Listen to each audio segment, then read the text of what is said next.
No se mira el foco del problema, sino se mira la punta del iceberg, que es lo Mm, que vende. Es el exacto. discurso populista.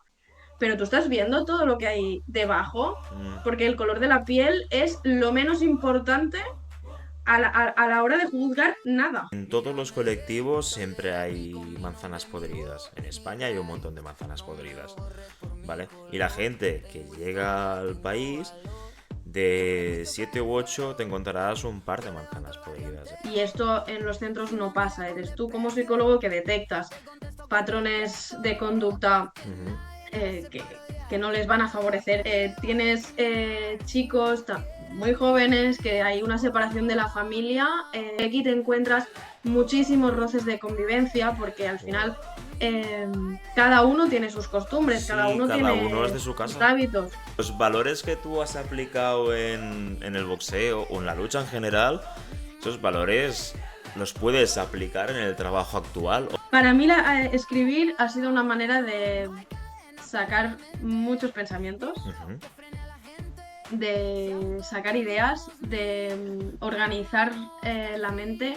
Utilizas más una parte de escritura como terapia, puede ser, es decir, utilizas un poco, te dices a ti misma como escritora para ser también tu autoterapeuta, ¿verdad? ¿Tú crees que a día de hoy cómo se está manipulando o manejando esta información? ¿Se está creando lo contrario a la información, que es la desinformación al respecto?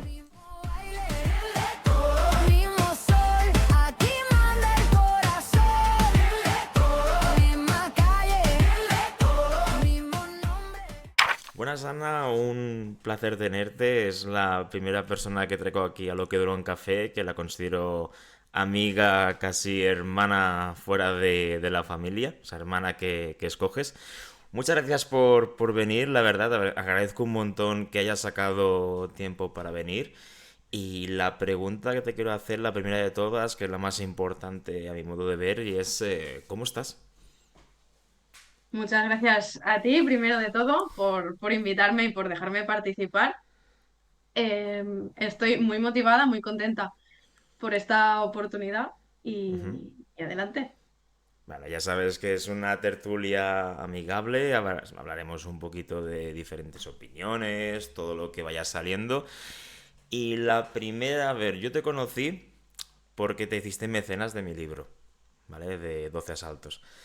Y a partir de ahí empezamos a entablar amistad y hemos hablado muchas veces tanto de lo que es la lucha como en fin, como la necesidad de escribir. ¿Qué significa para ti la escritura? ¿Qué significa para mí la escritura?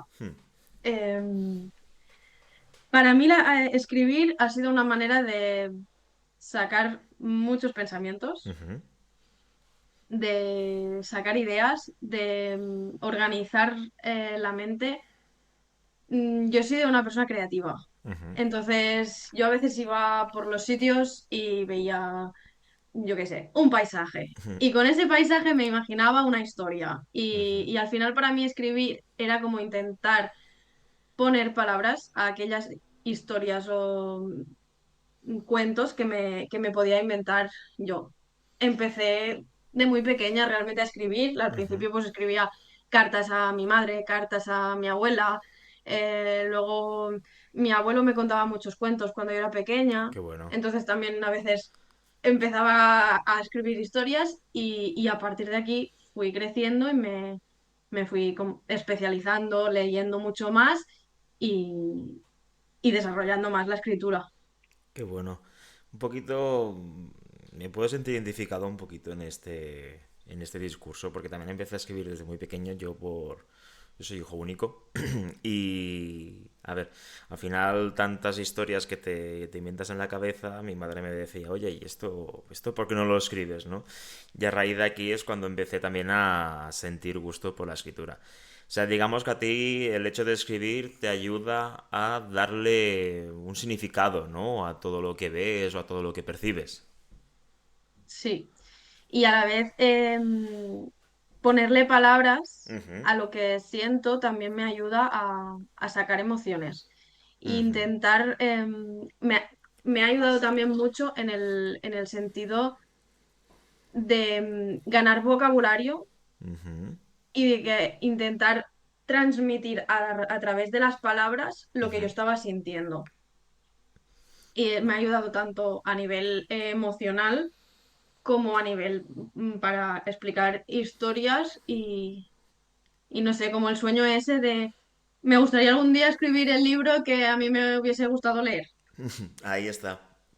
Digamos que en la escritura utilizas más una parte de escritura como terapia, puede ser, es decir, utilizas un poco, te dices a ti misma como escritora para ser también tu autoterapeuta, ¿verdad? Sí, Ay, sí, sí, más o menos. completamente. Y ahora que acabo de sacar el tema de terapia un poco así por las pinzas, por lo que yo sé, por lo que me cuentas, tú estudiaste psicología, ¿puede ser? Sí, Te habilitaste en un correcto, sí. máster, hiciste el camino correcto para dedicarte a la psicología. Sin embargo, ha habido una serie de desvíos que no te ha llevado a la psicología como tal, ¿verdad? Y has descubierto otras vías, ¿no? Más o menos.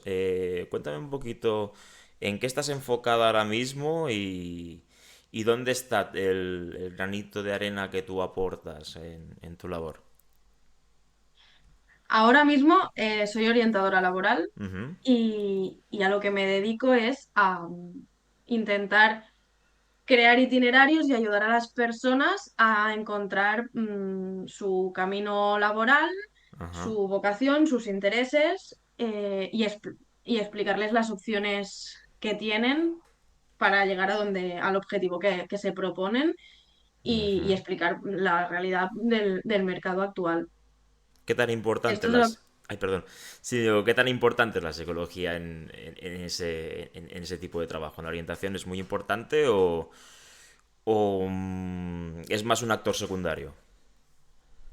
la psicología en este caso lo que ayuda es a analizar las competencias Ujú, de las personas y trazar de la manera más personalizada posible el itinerario. Es decir, al final ajá, cada persona somos todos diferentes y analizar qué se da mejor a una persona, qué cosas puede mejorar, ayuda a recomendar ciertas formaciones o ujú, ciertos cursos más enfocados a realmente lo que la persona necesita y ujú. encajarlo con lo que el mercado está buscando, en función de lo que la persona quiere dedicarse. Es decir, si Ole. la persona su objetivo es ser el líder o el manager de una empresa o de un proyecto en sí, analizar qué competencias tiene esa persona y qué le falta para asumir esta posición dentro de la empresa o adquirir este crecimiento personal, hacer como hacer coincidir lo que están buscando con lo que Ujú. la persona tiene. Vale, no, intuyo que ahí saber descifrar el perfil psicológico de la persona ayuda mucho a la hora de situarle donde él o donde ella pueda sacar su máximo potencial, ¿no? Sí, y aterrizar Vale, realmente que las expectativas que tenga la persona se ajusten súper. a lo que está buscando, porque si no, al final también puede llevar a una frustración Hmm. en el sentido de quiero esto y no lo estoy logrando Ujú. y me puedo sentir mal cuando no estoy logrando Ah, lo claro. que quiero, Te ¿no? puedes sentir Entonces, frustrado. también, ¿eh? Te puedes sentir frustrado.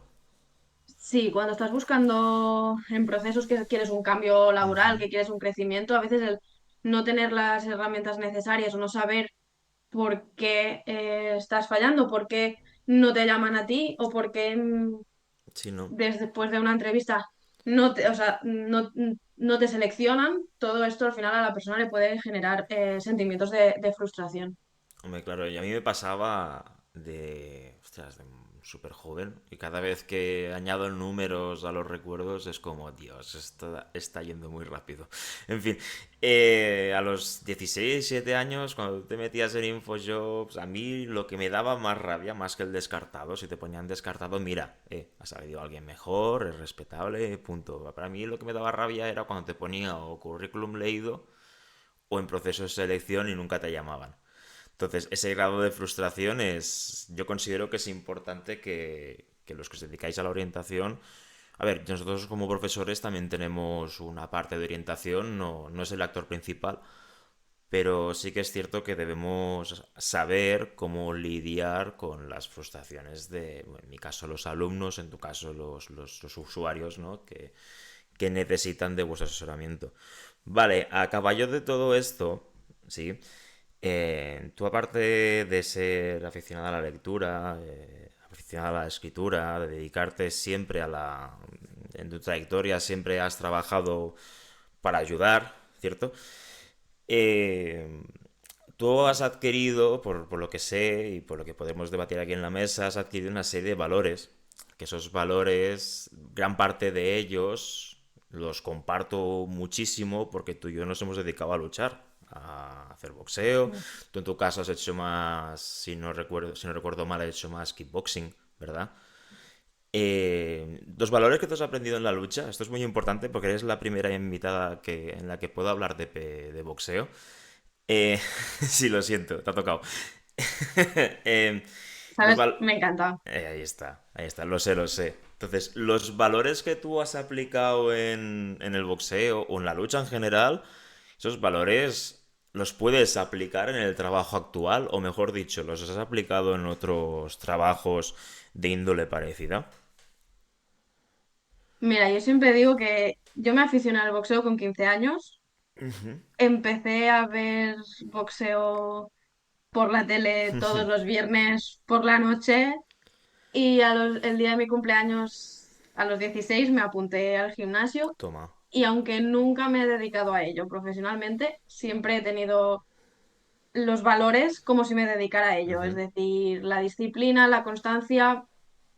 He tenido épocas de todo, pero sí que lo aplicaba y me encantaba. Yo era de las que romantizaba muchísimo el boxeo y Nah, yo lo sigo el... romantizando, quiero decir. Muchísimo. En mi instituto, donde yo trabajo ahora, donde estoy ejerciendo, están hasta las narices que les hable de boxeo, ¿eh? Están hasta las narices. Y si me veo con un profesor, va a comentar y va a decir, no, no, hasta las narices, no, hasta más allá de las narices. Entonces, Yo en esto soy como tú, yo lo romantizaba mucho. Entonces, lo que yo aprendía hmm, mirando boxeo, leyendo artículos, estudiando los boxeadores antiguos, ujú, estudiando el boxeo de cómo se inició, bueno, todo. sí, Y entrenando también, yo sí lo he aplicado tanto en los estudios como en ajá, el trabajo, como en todo el sacrificio, la constancia, el respeto, ahí está. que es una de las cosas que a mí más me llamó la atención de este deporte y lo que más me gustó. Y, y todo esto sí que lo aprendí a raíz del boxeo, Ujú. pero lo he aplicado a mi vida. No, y Cada vez aparte, que algo costaba, ahí pues yo está. pensaba que era como prepararse para un combate, ¿no? Cuando iba Exacto. a un examen importante o a una presentación importante, pues yo me preparaba, me esforzaba, era constante, igual que Ahí me habían está. enseñado en el gimnasio, que había que entrenar todos los días, que Ujú, no sé, uno no se puede rendir, que hay que luchar. ujú, Entonces, todo lo que a mí me enseñaba el boxeo, el respeto con los compañeros, yo lo he ujú, intentado aplicar a mi vida en todos los aspectos que he hecho, tanto cuando estudiaba, cuando empezaba a trabajar ujú. y ahora cuando también trabajo. Ahí está. No, es importante que resaltes eso, los deportes de contacto, cualquier deporte que implique lucha, es sumamente sacrificado, no solamente por uno mismo, sino por todo tu entorno. Yo cuando competía, muchas veces, irnos de barbacoa, yo iba con mi tupper, quiero decir, ni siquiera me acercaba a la barbacoa. Es decir, yo ya para mí respirar dulce ya me engordaba. Así que yo iba con mi tupper, con todo medido, la comida pesada en crudo, qué sé yo. Todo eso, ¿no? Y eso es lo que transmite, ¿no? El deporte de lucha. Pero, ostras, tú empezaste, me has dicho, 15, 16 años, ¿no? Es decir, tú coincidiste a la hora de empezar con una nómina de boxeadores, ostras, muy potente, ¿no? Estamos hablando de cuando tú tenías 16 años, Cotto estaba en su mejor momento, Miguel Cotto, Manny Pacquiao estaba en su mejor momento, Floyd Mayweather estaba regresando de su segundo retiro, tenías también a Antonio Margarito, Shane Mosley, Oscar de la Hoya, tenías a toda esta gente. Ostras, ¿me podías hablar de uno que destaques, que digas, este es el indicado? Y estoy convencido, no te lo voy a decir, pero seguro que empieza por M. Es que no voy a dudar, Miguel Cotto. Para mí Miguel, fue el libro de primero que boxeo vi. Coto, digo yo. Sí, fue el primero que vi Ujú, y de hecho ahí me enganché al boxeo. Fue una casualidad de la vida. ujú. Mirando la televisión, pasando los canales, apareció un combate de Miguel Cotto contra Michael Jennings o Wow, Jenkins. ese combate fue muy bueno. Y sí, y lo vi y lo dejé hasta el final y me gustó mucho. Y a raíz de allí fui buscando más combates suyos, siguiéndole. Era mi favorito y lo que más me gustaba de él era precisamente Sí que que era era... una persona súper seria, que iba a hacer su trabajo súper concentrado, no lo veías Ujú, insultando, no lo veías faltando el respeto, no le veías vacilando a nadie. Él entrenaba, él hacía su trabajo, ujú. él subía ahí y respetaba a todos, hacía sus cosas y se iba. Mira, yo, Y su mentalidad me encantó. mira, yo Miguel Cotto, yo ya tenía mi respeto ganado. A ver, Miguel Cotto seguirá durmiendo por las noches si no tuviera mi respeto. Pero quiero decir que se ganó mi respeto, pero ya por los siglos de los siglos, cuando enfrentó, no sé si viste esa pelea contra... ¿Cómo se llamaba el zumbado este? Así, Ricardo Mayorga. Ajá. Ricardo Mayorga era muy famoso por calentar las peleas en las preparatorias, ¿no? En la rueda de prensa. Se metía contigo, te decía que si eras feo, que si eras malo, que si has tenido suerte, que se metía con tu madre, se metía con tu padre, se metía si tenías hermanos, se metía con tu hermano, se metía con tu abuela también, yo qué sé, se metía con todo Cristo relacionado contigo, ¿no? O te decía que tu mujer me está esperando en la habitación del hotel, siempre para calentarte, ¿no? Lo único bueno que tuvo Ricardo Mayorga es la victoria que tuvo contra Vernon Forrest, ganó el mundial. Ricardo de la Hoya se lo, ay, Ricardo, Oscar de la Hoya se lo quitó. Y Cotto no cayó en ningún momento en la trampa de Mayorga, hizo su pelea en el undécimo asalto lo noqueó y decretaron caos técnico, creo que es en el undécimo o en el duodécimo asalto, pero fue un combate en el que Cotto, lo que dices tú, no se salió del guión, vino, peleó, ganó, le dio la mano a Mayorga y listo. ¿No? Yo coincido muchísimo contigo en cuanto a lo que es gusto por el boxeo. Siempre me ha gustado un boxeo más, a ver, a mí más heterodoxo que ortodoxo, yo soy más de maravilla. Que a mí me dolió muchísimo la paliza que le pegó Coto Maravilla. Lo viví como un partido de fútbol. Y ostras, fue jodidillo ver así a Maravilla. Y un poquito a caballo de lo que comentábamos, ¿vale? Si tú llegaste a los 15 16, habrían pasado unos cuantos añitos después de eso, no quiero meterme en cuestiones sexistas, pero es evidente, era una evidencia. Había muy pocas chicas en un gimnasio de boxeo. Ahora hay muchas. Estoy entrenando aquí en Tremp y pues pueden haber 5 o 6 tranquilamente. Y antes era una novedad que viniera una chica a entrenar. Una.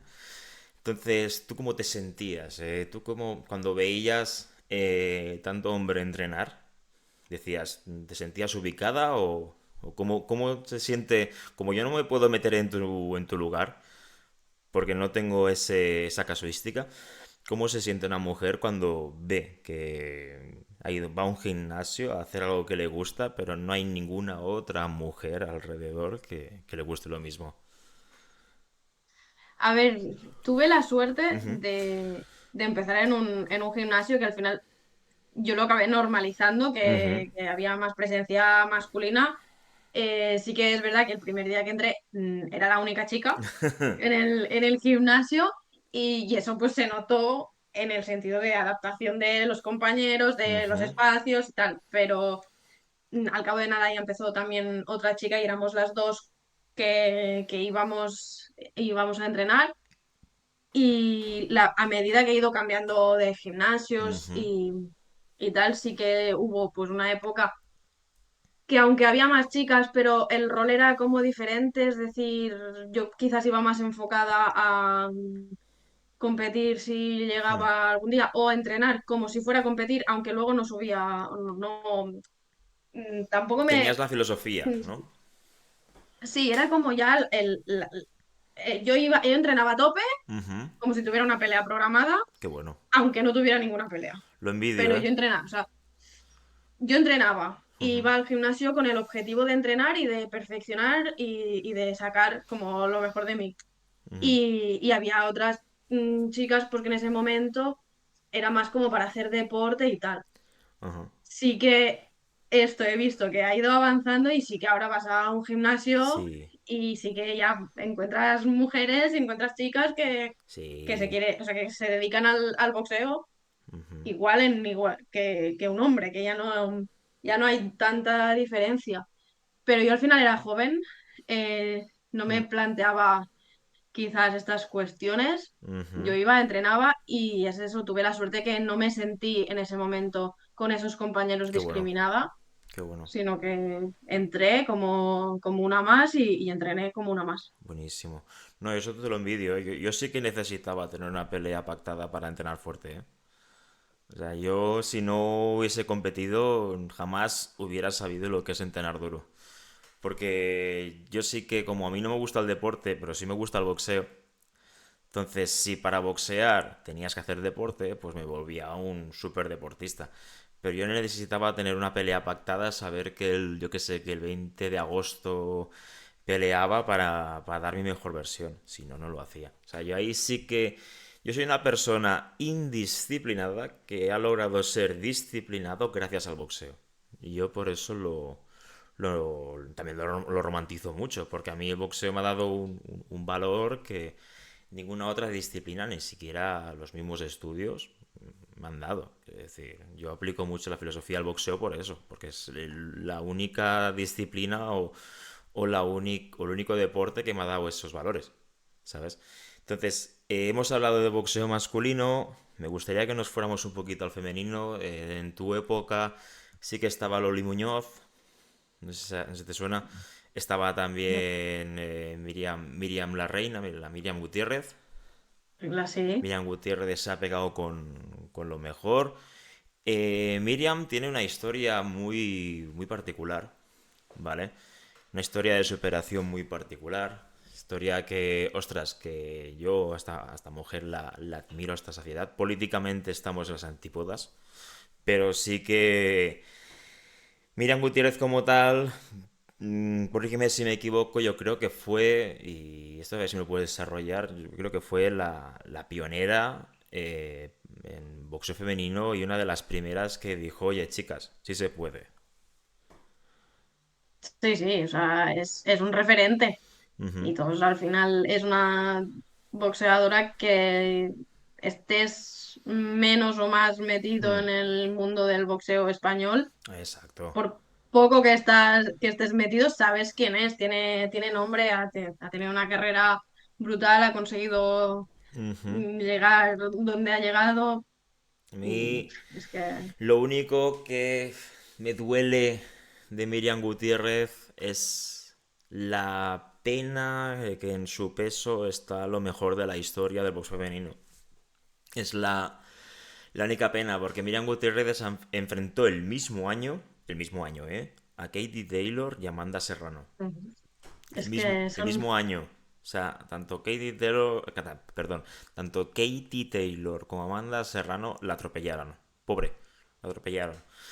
Pero, ostras, la actitud que mostró Miriam Gutiérrez aquí, ¿qué te suscitó? O sea, ¿fue una pelea que no demostrase nada o demostró algo más aparte de que perdiera? A pesar de que perdiera, para, perdona. para mí resiliencia. Ujú. Buena, Resiliencia y saber levantarse. buena, buena. Es decir, y me es como su historia Ujú. ha sido una persona resiliente en el ámbito personal Ujú. y en el ámbito profesional. Wow. Y el saber levantarse, he llegado aquí Ajá. y llego hasta el final Ujú. y lo doy todo. Ojo, ¿eh? Al menos quedarte con esa sensación de que me he esforzado Ujú. y lo he dado todo. Y al final quien no lo intenta, Exacto. eso que para mí, vale, sí, perdió el combate, pero perdió ese combate, pero todo lo que ha costado llegar allí, todo lo que Ujú. ha demostrado, eso para mí resiliencia de te caes una vez, te levantas Ujú. y lo das todo hasta el final.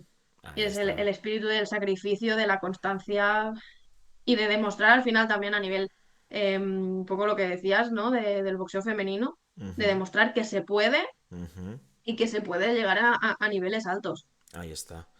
No, aparte, la pelea que tuvo ya no Amanda Serrano y Katie Taylor, que se han peleado ya creo que 3 veces. La pelea que tuvo tanto contra Amanda como Katie, yo vi las apuestas, creo que estaba 10-11-1. Y aún así no lograron noquearla, ¿eh? No lograron noquearla. Y mira que pobre Miriam Gutiérrez se vio con lo mejor de su generación y creo con de momento lo mejor de la historia del boxeo femenino. Y lo que te digo, para mí la única lástima es que esta mujer no se hubiera retirado con un mundial. Es la única lástima. Pero bueno, estuvo bien asesorada, tuvo un buen entrenador, que es Jero García. Sí. Si el espectador no lo conoce, fue el último hermano mayor. Y, ostras, una pena, la verdad. La única pena que siento yo por Miriam es justamente eso, que no se retirará con un mundial. Ya te digo. Pero abrió la puerta Ahí está, ahí está, a muchas mujeres ahí y está. abrió, ha marcado un poco un antes y un después. Y al final, ya hablamos solo de a nivel español, pero Ujú. para mí ha abierto un antes y un después. Exacto, Entonces, sí, sí. Tanto ella como Jennifer Miranda también. Jennifer Miranda más a nivel amateur, ha hecho más carrera a nivel amateur, luego ha pasado al profesionalismo, pero muy, muy, muy mayor ya. Estamos hablando que Jennifer Miranda tendrá ya 36 años aproximadamente y pasó a profesional a los 30. Quiero decir, gran parte de su carrera es boxeo olímpico, pero no se le resta, no se le resta ningún mérito, ¿eh? El boxeo olímpico es de lo mejorcito que ha tenido España. Por eso te mm, digo. Y bien, cortando un poquito, ya cerrando el tema de lo que es deportes de lucha, escritura, ya sabemos que hay unos valores que nos han ayudado a ser quienes somos, tú a ser buena orientadora, buena psicóloga, y yo intento ser buen profesor, hago lo que puedo. Pero bueno, lo eres. dentro de esos valores, pues nos movemos. Vale, a mí me gustaría meterme un poquito en situaciones incómodas, no incómodas para ti, incómodas en general, ¿vale? Y es, tú has tenido una trayectoria en psicología más dedicada ya no a hacer terapia con usuarios corrientes, por así decirlo, o sea, no es usuarios de consulta, ¿verdad? Sino que es más un usuario que encontrarías en distintos centros de acogida, ¿cierto? Ujú, sí, de hecho ahí es la mayor experiencia Ajá. profesional que tengo, se ha Hmm. cocido en este contexto. Ahí está. En dichos centros de acogida encontrábamos perfiles de personas en situación irregular, ¿verdad? Gente que ha llegado al país en situación irregular, ¿cierto? Sí, nosotros los centros donde yo trabajaba Ajá. eran centros que acogían a menores no acompañados, Ujú. jóvenes no acompañados, y desde el centro pues se trabajaba con ellos y también en su situación documental. Súper, vale. No es interesante esta cuestión porque a día de hoy, bueno, y lleva ya muchos años. Antes de nada, antes de entrar un poquito en el kit, quiero hacer un poco de introducción al respecto. Es así como la psicóloga o el psicólogo en materia de orientación ayuda al usuario a crear un perfil dedicado al trabajo que podría ser óptimo o ideal para él, en lo que es los centros de acogida, el papel del psicólogo o de la psicóloga, ¿cuál sería? El papel del psicólogo. A ver, allá al final abarcamos como varias cosas, como te decía, el Ujú, tema documental también, pero uno de los retos al ujú, final es, allí no te viene como psicólogo, estamos a veces acostumbrados a pensar como una consulta, ¿no? Tengo un problema, quiero mejorar, ujú, voy a consulta. Y esto en los centros no pasa. Eres tú como psicólogo que detectas patrones de conducta ujú. que no les van a favorecer en nada.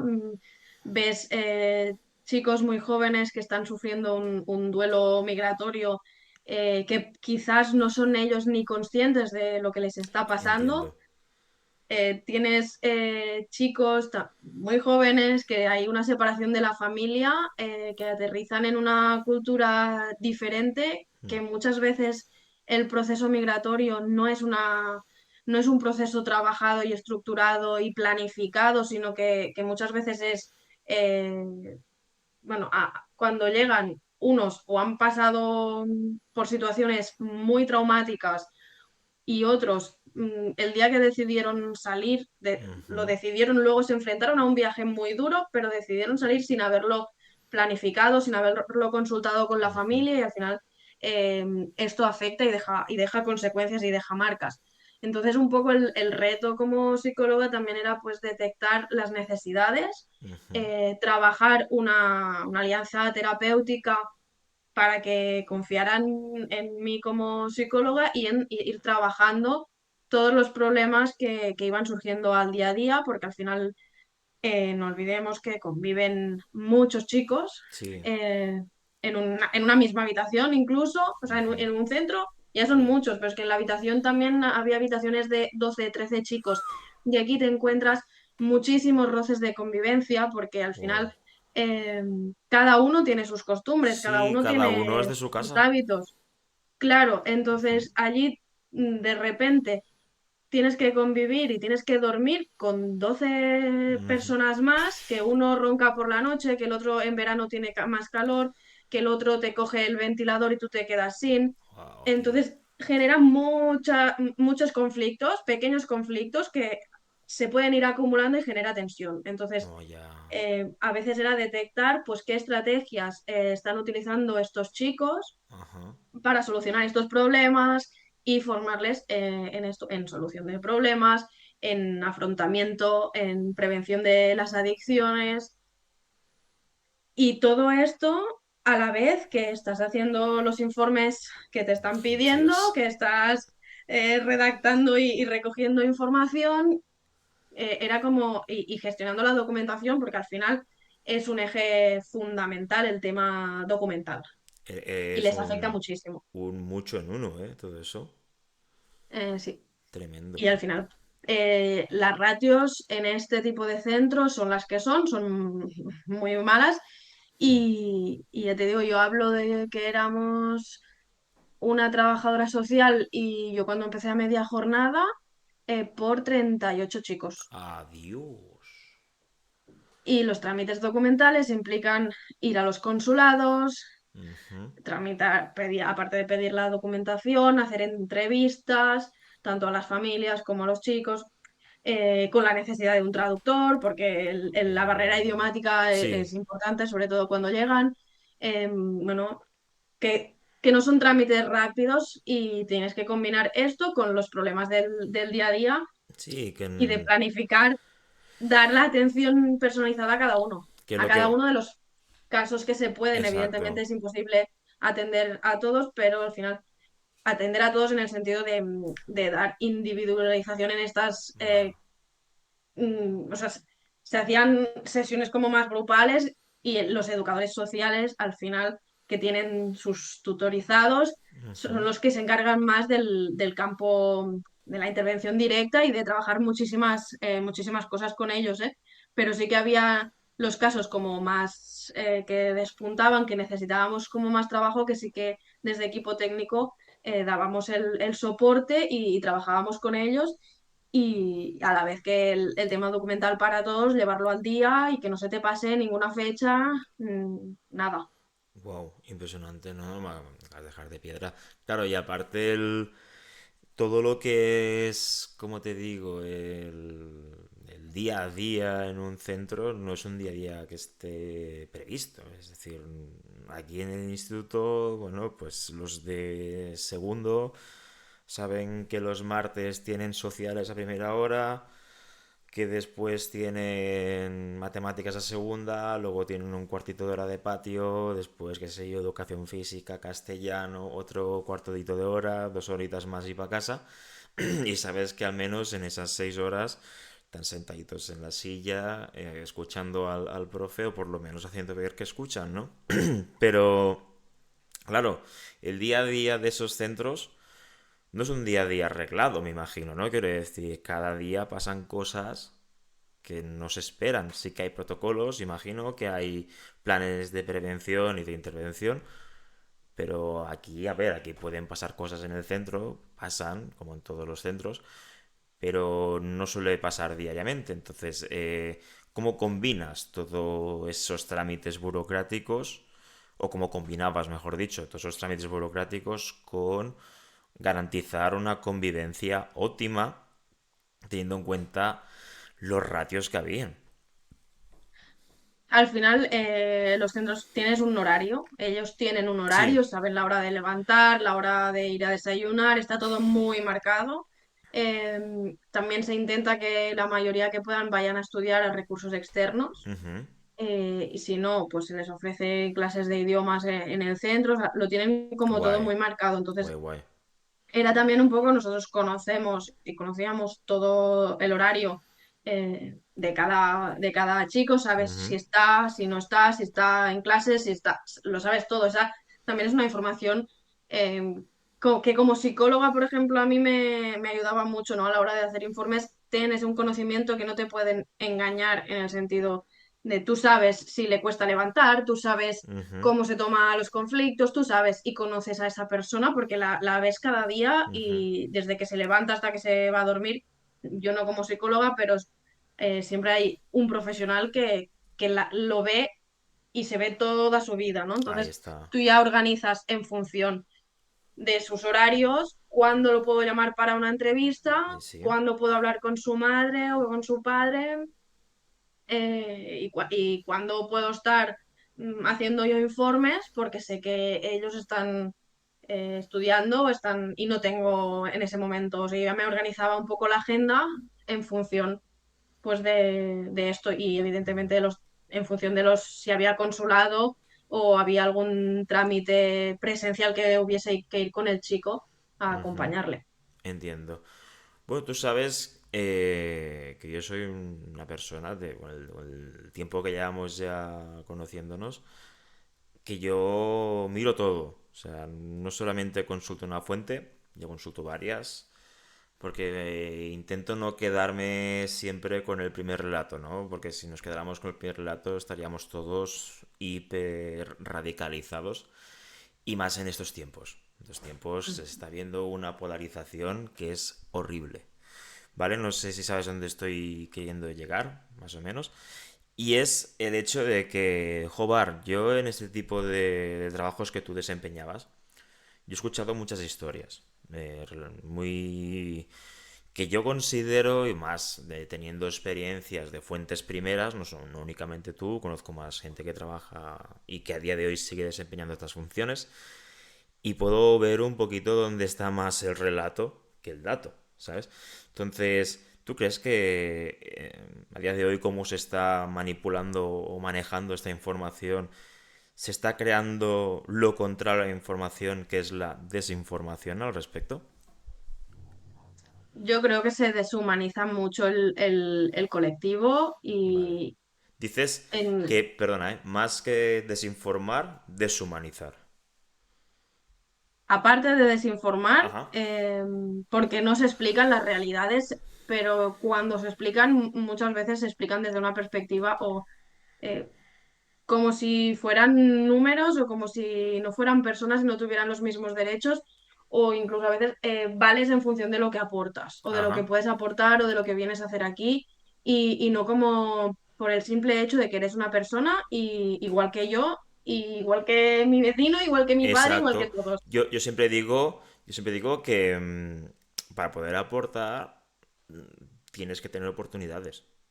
Es decir, y no dar cabida a un prejuicio. Nosotros los profesores no podemos dejarnos llevar por prejuicios. Imposible, imposible. O sea, entonces, y si tienes un prejuicio con un chaval recién llegado, háztelo mirar. O sea, háztelo mirar. O sea, tú puedes tener una opinión, ¿vale? Y una opinión que pudiera estar más o menos a favor de tu trabajo. Pero no puedes prejuzgar a una persona solo por lo que escuchas. Porque cada uno, como has dicho antes, cada uno tiene un perfil. Es decir, no debemos, desde mi punto de vista, decir que todo el colectivo es dañino. Es lo que me querías decir, ¿verdad? Es decir, toda esta información, a tu modo de ver, y te lo comparto, o sea, lo comparto como lo dices, genera esa deshumanización en personas que el altísimo porcentaje, pues por no decir todos, yo no me iría de mi casa si no fuera por necesidad. Al final, este tipo de discursos, como bien decías, se los acaban deshumanizando, ¿verdad? Para mí sí, muchísimo. O sea, y, y lo veías mucho en eso, en el día a día, por ejemplo, Hmm. casos de que se les atendiera en salud mental, ¿vale? Ujú. Por, bueno, porque al final, como psicóloga, pues también cuando veías que había algún problema que había que atender, eh, pues lo derivabas, ¿no? Para que tuviera la atención necesaria. Y, y llegar a tener contestaciones diciéndome, bueno, es que su problema es es la documentación. Sí, lo sabemos y en eso estamos trabajando, pero su manera de afrontar, tú no me puedes decir que una persona que se tira a las vías del tren o se tira en medio de la carretera lo está afrontando de manera No, en normal absoluto. dentro de los estándares. Se está jugando la vida Ujú. por un problema documental que tiene que aprender a gestionar de manera diferente, porque si delante de un problema lo que hace es tirarse a la vía del tren, Oh, no está afrontando y gestionando sus emociones de manera correcta, ¿no? los estaba viendo. Pues, pues esta tener respuestas Ujú, con casos así de que de recibir, no, solucionate el tema de la documentación y ya está, ujú, ¿no? Bueno, pues no sé, yo como psicóloga, que quizás es muy idealista y quizás yo me puse a estudiar ujú, por esto, por querer ayudar, ¿no? Pero es que me da ujú. igual quién tenga delante. Exacto. Si tú quieres ayudar eh, y, y eres un profesional Sí, de la salud, tienes que ayudar a la persona que tienes delante, independientemente de lo que tú puedas pensar. claro, claro, claro. Pero o sea, tu trabajo es ofrecer Exacto. las herramientas y dar soporte a esa persona, ¿no? Sí, Para mí sí que hay una deshumanización y cuando sí. leo las noticias de las cosas que pasan, pues sí, para mí hay una deshumanización. Es muy importante, desde mi punto de vista, o sea, ambos extremos, ¿eh? Es muy importante informar, o sea, dar la información veraz, ¿de acuerdo? O sea, decir, si esta persona ha hecho esto, es esta persona que ha hecho esto, ¿vale? Procedencias aparte. Esta persona ha hecho esto, ¿vale? Pero lo que no se puede hacer, por un lado, desde el punto de vista, corrígeme si me equivoco, es decir que todos son o como decir ninguno es. ¿Sabes lo que te digo? Es decir, en todos los colectivos siempre hay manzanas podridas. En España hay un montón de manzanas podridas. ¿Vale? Y la gente que llega al país De 7 u 8 te encontrarás un par de manzanas podridas. En el instituto puedes encontrarte incluso compañeros son manzanas podridas, ¿me explico? Entonces, a mí lo que me fastidia, ya te digo, ahora te doy pie para a ver si me equivoco o no, yo creo que no.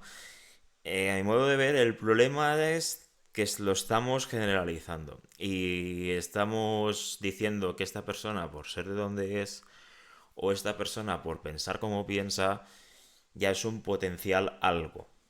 Es como yo lo veo. Al final, yo de pequeña me crié un poco con la frase típica que se decía de no hagas a los demás lo que no te gusta que te hagan a ti. Eso es. A mí no me gustaría que si una mujer hiciera algo mal, Ujú. todas las mujeres fuéramos malas porque hemos Ajá. hecho, porque una persona, o sea, o una mujer o una persona que puede Ujú. coincidir conmigo en alguna característica lo haya hecho. Ujú. Es decir, somos, aparte de sociedad, que somos una sociedad, también somos individuos. Y sí que es verdad que hay muchos factores que influyen, pero también creo que aquí el foco Sí, se pone en lo más superficial exacto. y nunca se pone en la base del problema. Es decir, y yo creo que aquí influyen intereses políticos Obvio, obvio, y muchas obvio, cosas más, ¿eh? Pero se pone el obvio. foco en si este chico ha hecho una cosa mal, mira, y se pone el foco en, pues, en quizás en lo que más se ve, ¿no? Es que, mira, es extranjero, Ujú. ¿vale? Pero tú estás viendo todo lo que hay debajo, Mm. porque el color de la piel es lo menos importante a la hora de juzgar nada. O sea, Fíjate eso tú. Sí, no sí. debería ni importarnos. Realmente lo que nos debería importar es la base de qué ha llevado a este chico a hacer esto, Ujú. qué lleva a las personas a tener Ujú. este problema y a afrontarlo de esta manera. Es Ahí está. decir, no estamos mirando la raíz del problema y por Ajá. muchos estudios que se hagan, que se estudie del tema de la delincuencia, del tema de la reincidencia, no Ujú. se mira el foco del problema, sino se mira la punta del iceberg, que es lo Mm. que vende. Es el Exacto, discurso populista. Entonces exacto. la gente es a lo primero que se agarra, ay, ay, vale, pero es que esto no es realmente lo que sustenta el problema. Tú Ujú. vas a quitar esta punta, pero como hay una base que lo que hace es sostener este problema, tú vas a quitar esto de aquí, pero el problema seguirá, Ujú. porque la base es lo peligroso. Y aquí Ahí está. influyen y hay muchísimos factores, pero eso no se mira porque no interesa, porque no vende, porque no tiene el mismo interés político ni social. Lo que vende es vender y enfrentarnos, es decir, si el problema está en el otro, si yo consigo crear la imagen del otro, Ujú. diferenciándolo de mí y al final cogemos lo más visible, el color de piel, la religión, el Ujú. idioma, cojo lo más visible para crear una imagen del otro, generar miedo hacia el otro para Ujú. crear como los dos bandos y separarnos. Y con esto nos estamos olvidando de que de la base del problema Ujú. porque ya nos están enfrentando. Ahí está. Ya estamos poniendo como la importancia en una cosa que no es lo importante, pero se está sosteniendo el problema. Y Ahí a está. partir de aquí, pues siguen pasando cosas y claro, ves, es que no pasa nada, no se soluciona. Ya, es Ahí está. que no lo vas a solucionar, yo qué sé, es como si te sangra el pie y te pones una tirita en el brazo. Ujú. Ahí Te está. vas a seguir sangrando el pie, porque el problema estás curando el brazo, no el pie, ¿sabes? Exacto. Entonces, un poco para mí la metáfora. Exacto, exacto. No, mira, yo te pongo un ejemplo que pasó hace una semana ya. A ver, yo fui acreditado en el partido de España contra Egipto. Fui acreditado ahí, ¿vale? Fui acreditado como miembro de prensa. Muy guay, muy guay, muy guay. Desde aquí quiero dar las gracias a la Federación Española y a todos que nos trataron a los periodistas de lujo, de lujo. Se nos trataron súper bien. Pero a mí el momento más desagradable fue, mm, pues que, por ejemplo, Lamine Yamal ¿vale? Una cosa que es protocolaria de la selección, que es la vuelta al campo, no la quisiera hacer. Y con razón, ¿eh? Con razón. Porque si desde la tele se escuchó todos esos gritos, en tribuna de prensa es que los tenía a palmos de mí. Estaban muy cerca. Claro, tú has dicho una cosa muy, muy acertada que es el... genera miedo. Genera miedo a lo diferente. Genera una nueva xenofobia. ¿Vale? Y esa nueva xenofobia, a mi modo de ver, entendiendo que hay malos en todas partes. Hay en todas partes, quiero decir, españoles y donde sea, hay gente mala. La maldad existe. Y es lo que hay. La maldad existe. Pero estos discursos, a mi modo de ver, y imagino que a ti también ahora lo discutimos, están generando ciertamente una nueva xenofobia, ¿no? Es decir, allá donde vayas, te encuentras este tipo de discursos. De hecho, yo me acuerdo, haciendo un poquito de paralelismo con lo que pasó en el partido de España contra Egipto, hubo hace el verano pasado, si no recuerdo mal, hubo un crimen en un campo de fútbol. Un chico acabó con la vida de un niño de 9 años. Y las primeras cuentas, los primeros youtubers o los primeros comunicadores que se hicieron eco de esa noticia, sin antes conocer la procedencia del criminal, ya empezaron a decir atributos como, te lo dicto, magrebí, joven landés, marroquí, moro, etcétera. Luego resultó que el criminal era un amigo español de la zona. Entonces, ¿crees que esas nuevas narrativas de ya intuir que el criminal es de una procedencia está generando esa nueva xenofobia? Evidentemente, al final estás inundando las redes Ajá. y al cerebro le estás dando un input de que la persona que lee eso ya lo está relacionando, ya tú ya le estás poniendo un input malo, Ujú, porque tú le estás diciendo, ha habido un asesinato, ujú. ha muerto un niño, hay una víctima, y le estás poniendo al lado la palabra magrebí, marroquí, Sí, sí, ¿vale? sí.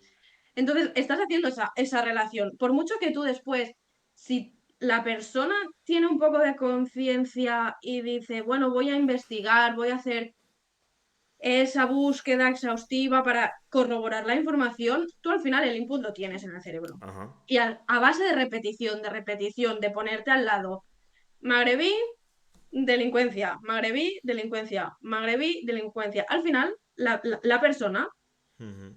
ve un magrebí y lo asocia primeramente con Sí. delincuencia. Luego ya puedes Incluso, hacer el ejercicio no es verdad, ¿no? Pero la estrategia un poco de esta gente es eso, es que asocies la palabra magrebí con, sí. o musulmán con la palabra delincuencia, robo, Incluso ¿vale? Peligro. lo asocian, se puede incluso asociar con o con el móvil o con, o sea, el móvil el motivo o con el arma empleada, ¿eh? Cuando hay mucha gente que cuando escucha herido de machete o herido por arma blanca en general, ya lo asocian, ¿eh? al marabí de turno. O sea, ojo, cuidado Claro, es que también. ya Ahí están está. creando como esa imagen, o sea, al final están intentando crear la imagen de este colectivo como peligroso y es como la manera de construir el otro. Y Ujú, el otro le tengo que dar un componente peligroso. ujú, Tengo que asustar, porque es que si no, si yo no lo considero peligroso, ¿por qué no lo voy a querer conmigo? ujú. ¿Por qué no lo voy a querer a mi lado? Exacto. Si es inofensivo, ¿no? Entonces, claro, el objetivo de esta política es sembrar el miedo y al Ahí final está. es poner esa relación y muchas personas no se toman el tiempo y el esfuerzo que requiere ir cuestionando todas y cada una de las noticias que salen y Ujú. cuestionando el por qué, que el redactado, la intención del redactado, el cómo se está La línea editorial justificando. también, importante. La línea editorial, Claro, es que todo esto implica mucho esfuerzo. Llegar a desmontar todo este ujú, relato es un tiempo sí, y un esfuerzo que mucha gente no emplea. Entonces, al final lo que queda es el el superficial, lo que titular. decías, la punta del iceberg. Claro, este tipo de tratos que pues reciben o sí, reciben, encajan, puede generar, ¿no? Animaversión a este tipo de a este colectivo.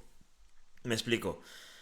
Si tú constantemente encajas que ya por ser quien eres, por tener una identidad diferente a la que encontrarías en un español de a pie, acaba generando animadversión, o sea, genera el efecto contrario, es decir, si yo fuera una persona que estuviera contaminado por los titulares amarillistas, sensacionalistas de diferentes líneas editoriales, sea una u otra, puede pasar lo mismo con ellos, es decir, por el trato que yo recibo ya me rebelo porque sé que ya me tratáis como delincuente. O sea, no sé si me explico bien. Te explicas. Sí, sí, es decir, al final, encasillar con una etiqueta a una persona, y sea de donde sea, hay Ujú, estudios psicológicos, ¿no? Que te ajá, dicen, no, es que si tú te encasillan, o sea, te ponen esa etiqueta, genera efectos en la persona. sí, Entonces, a, a una persona que a ti, la sociedad, tú sabes y tú ves que te está encasillando como peligroso, sí, como delincuente, una parte de ti está asociando que las otras personas te pueden estar viendo bajo esta etiqueta. ujú, Y esto en ti tiene efectos, tiene consecuencias. claro, Tiene consecuencias en cuanto tú puedas ir, a lo mejor tú estés hablando con otra persona y él no te gusta cómo te está hablando y lo puedes estar interpretando. O ujú, sea, tú puedes poner el foco en que esta persona es una maleducada o me habla mal porque no sabe explicarlo de otra manera o no sabe dirigirse ujú, de forma correcta.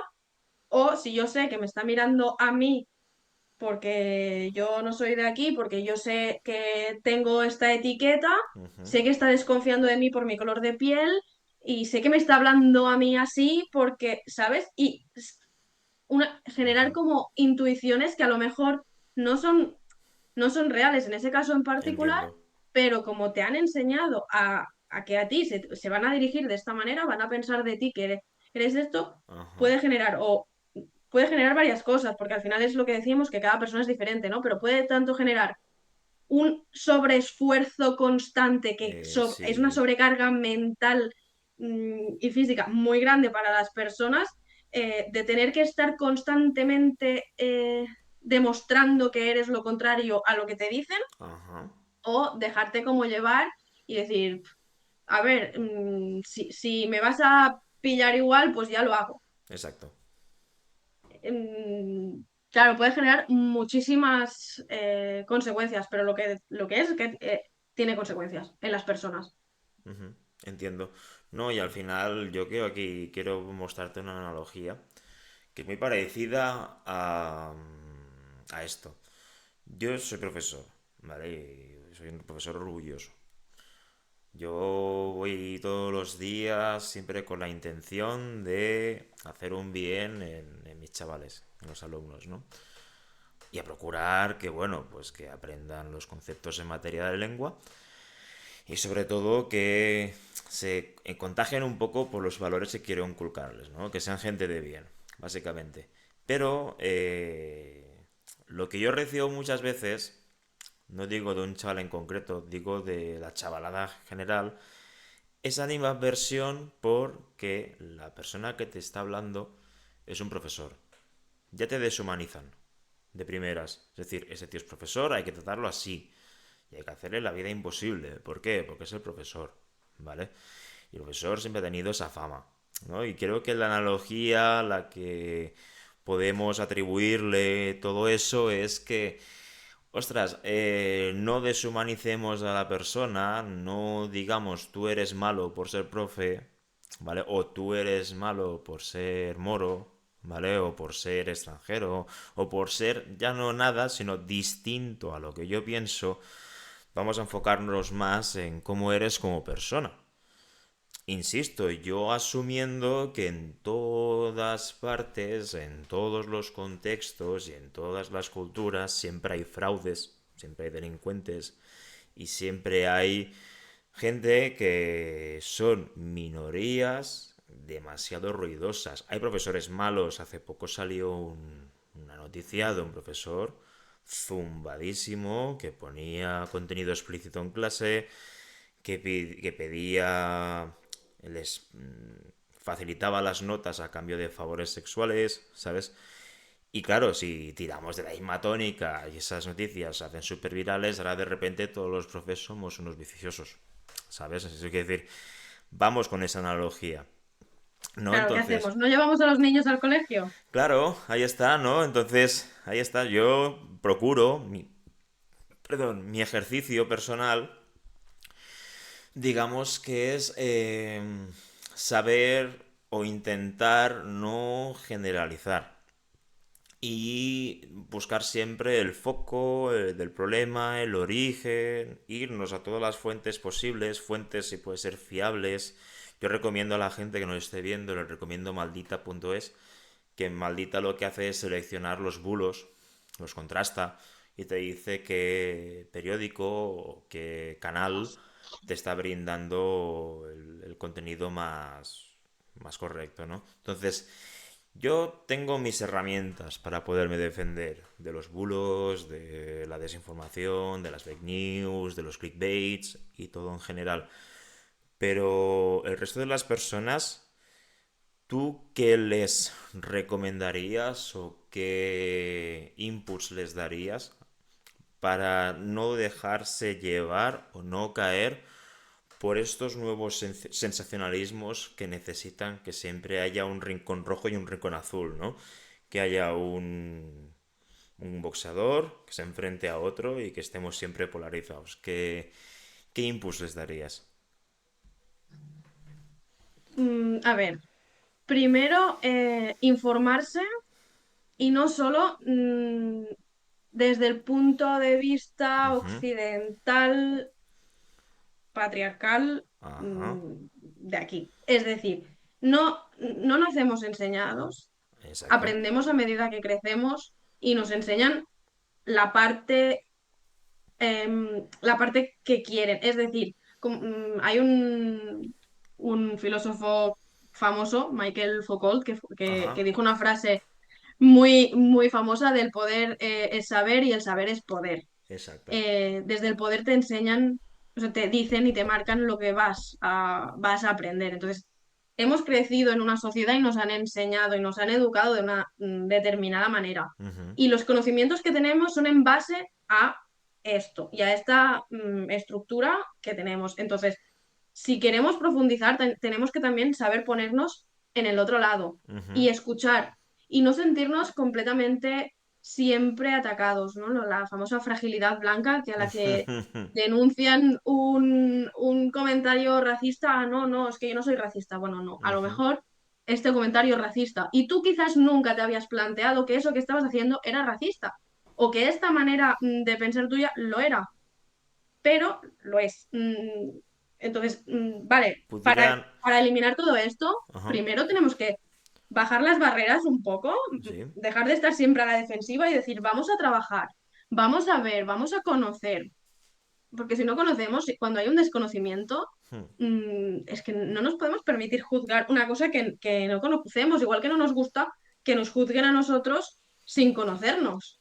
Si tú no me conoces de nada, ¿qué vas a decir de mí? exacto. Pues un poco es lo mismo. Si tú no conoces otra cultura, si tú has vivido siempre aquí, si Sí, te han enseñado aquí, si tienes los conocimientos de aquí, solo tienes esta parte de la visión, no tienes la otra parte. Entonces, a exacto. veces es mucho mejor trabajar conjunto, escuchar, abrir la mente y ver que realmente todos somos personas. Exacto.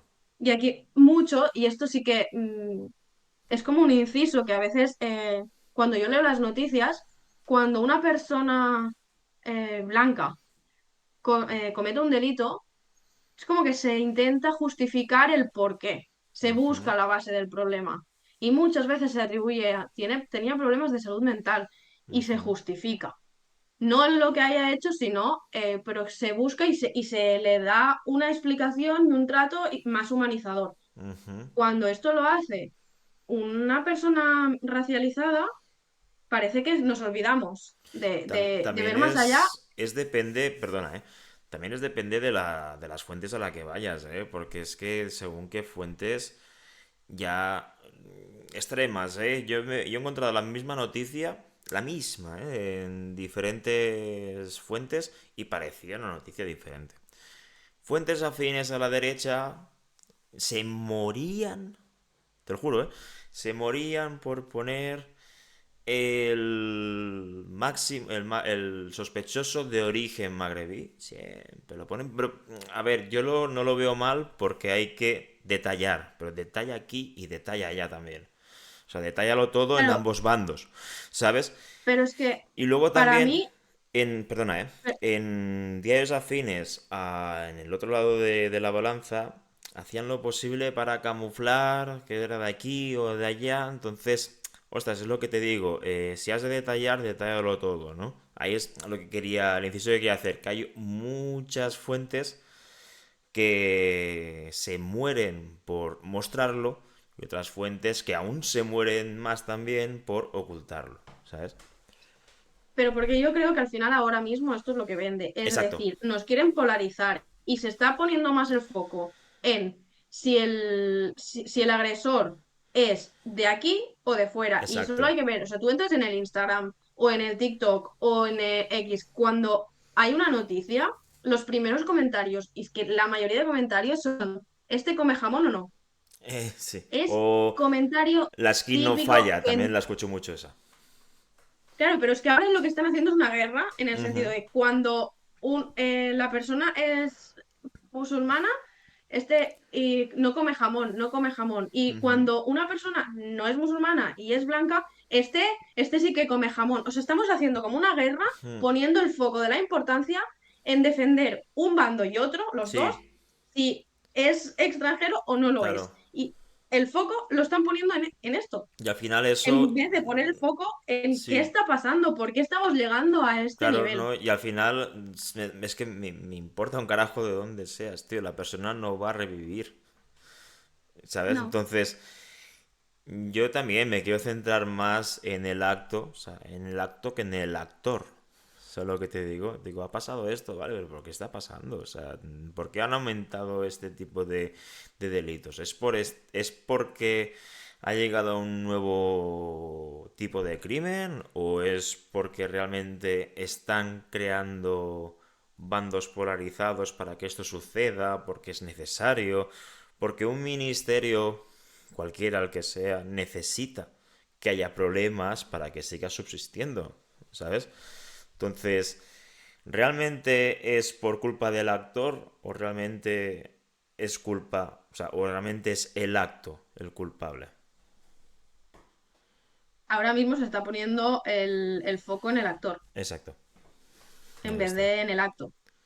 Y lo que es, o sea, y al final esto lo que hace es que nunca es eso, estás poniendo la importancia en el punto, en la Sí, punta del iceberg en vez de en la base de que está sosteniendo que pasen cosas.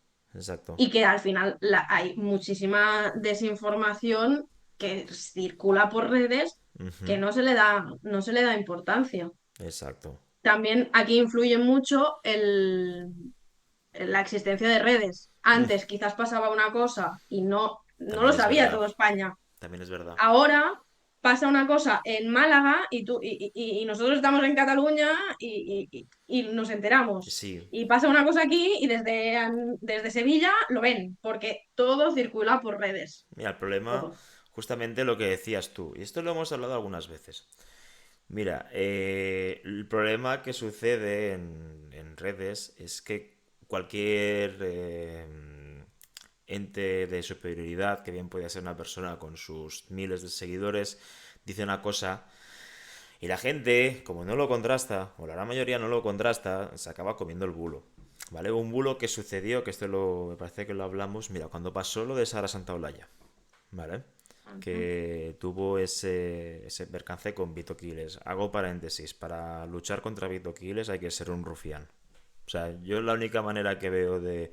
Si yo fuera un político contrario a él, yo actuaría como actúa Rufián, tío. Es decir, no le doy el titular, hablamos, hacemos una charla, yo te hago zascas, tú me haces zascas, al final yo vendo mis zascas y tú vendes los tuyos, deu, ya está. Pero lo que pasó con la Santa Olaya no me quiero meter si fue montajeado o no. Yo tengo mi pensamiento, yo creo que hubo algo de montaje, pero en fin, no es el plan, ¿no? El caso es que Sara Santa Olaya se hizo un selfie, ¿vale? Con el cabestrillo, ¿sí? Y hubo unos cuantos tertulianos de la derecha, más de la derecha de Vox, ¿vale? Que dijeron, anda, ahora tiene el brazo izquierdo lesionado y luego en las fotos salía en el derecho. Obviando, ya ves tú qué tontería, ¿eh? Obviando la tontería de que cuando haces un selfie, la foto es efecto espejo, ¿sabes? Entonces, para que veas también el borreguismo que reside en los dos lados. Es decir, el borreguismo de la izquierda, el borreguismo de la derecha. El borreguismo de la derecha fue justamente hacerle caso a los dos o tres comunicadores, por decir algo, comunicadores, que se tragaron o no fueron lo suficientemente avispados de ver que el cabestrillo estaba en el mismo brazo, más allá de si lo necesitaba o no, de que estaba en el mismo brazo y que el selfie hacía efecto espejo, ¿sabes? Y solamente hay que ver dónde están los botones, ¿vale? Si los botones están al lado del cabestrillo y luego en las imágenes siguen habiendo los mismos botones en el cabestrillo, es que la foto hizo efecto espejo. Entonces es la analogía de lo que tú comentas, no que, ostras, hay que informarse más. Y cuestionarse. Exacto. Pero esto requiere esfuerzo y requiere tiempo. Y vivimos en una sociedad en la que se nos exige dar el 100% todo el tiempo. Y a lo Exacto. mejor hay días que vamos estresadísimos y que no, y a lo mejor pues no tengo tiempo en leerme 5 noticias Ajá. para corroborar la información, ni tengo las ganas de hacerlo, de emplear Sí, sí, mi pero al energía en final... eso. Exacto, sí, totalmente de acuerdo contigo, pero... Leche, si no tienes el tiempo para informarte, es que tampoco deberías tener el tiempo para opinar, No, no, si no ¿sabes? estoy. Ya, ya. O sea, es decir, que al final todo esto requiere un esfuerzo extra Ujú. que hay gente que no lo hace y se queda con el titular, con la primera noticia que le llega. Y a Ahí lo está. mejor esa, pues o se le ha dado mucho bombo, porque al final también ves que hay noticias que todo el mundo sabe Ajá, porque se les da unos titulares y se le da una visibilidad enorme, claro. y luego hay otras noticias quizás mucho más graves y Sí. cosas que han pasado mucho más graves que lo de la Santa Olla esta, pero Santa como Olaya. no se les da esa visión, Exacto. Nada, no lo se de... les da esa visibilidad porque no interesa, porque no vende, porque no tiene Exacto. ese gancho. Entonces, hay noticias que te llegan primero y Sí. esas son las que lees. No, Y si tienes y... tiempo de leer las noticias, pues quizás te informas, quizás lo contrastas, quizás empleas ese tiempo y quizás no. Y si no lo haces, si la noticia que te ha llegado es de Ujú. estas sensacionalistas que no contrastan la Exacto. información y que Y es... meten bulos por en medio, Ahí es lo está. que se te queda a ti. Yo lo que te decía, y pasó lo de Sara Santolaya porque es quien es.